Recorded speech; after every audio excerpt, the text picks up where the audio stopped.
Inter first year ఫలితాలను మాధ్యమిక విద్యాశాఖ మంత్రి పార్థసారథి విడుదల చేశారు. పరీక్షలకు 8,50,433 మంది విద్యార్థులు హాజరవగా 4,57,146 మంది విద్యార్థులు ఉత్తీర్ణత సాధించారు. మొత్తంగా ఇంటర్ ఫస్ట్ ఇయర్ లో 53.75% ఉత్తీర్ణత సాధించారు. బాలికలు 58.32% ఉత్తీర్ణత సాధించగా బాలురు 49.73% సాధించారు. ఫలితాల్లో 71%తో కృష్ణా జిల్లా మొదటి స్థానంలో నిలవగా 37%తో మహబూబ్ నగర్ చివరి స్థానంలో నిలిచింది. మే 23 నుంచి 31 వరకు సప్లిమెంటరీ పరీక్షలు నిర్వహిస్తున్నట్లు, ఇందుకు పరీక్ష ఫీజు చివరి తేదీ మే 2 వరకు ఉందని మంత్రి తెలిపారు. ఈ సంవత్సరం కళాశాలల వారీగా ఫలితాలు వెబ్సైట్లో పెడతామని చెప్పారు.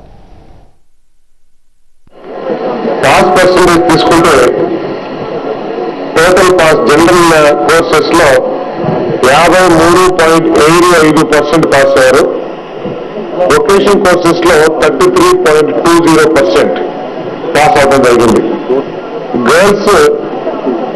Girls pass percentage general courses లో 58.32%, వొకేషనల్ కోర్సెస్ లో 39.06%. బాయ్స్ పాస్ పర్సెంటేజ్ తీసుకుంటే జనరల్ కోర్సెస్ లో 49.73%, వొకేషనల్ కోర్సెస్ లో 28.26%.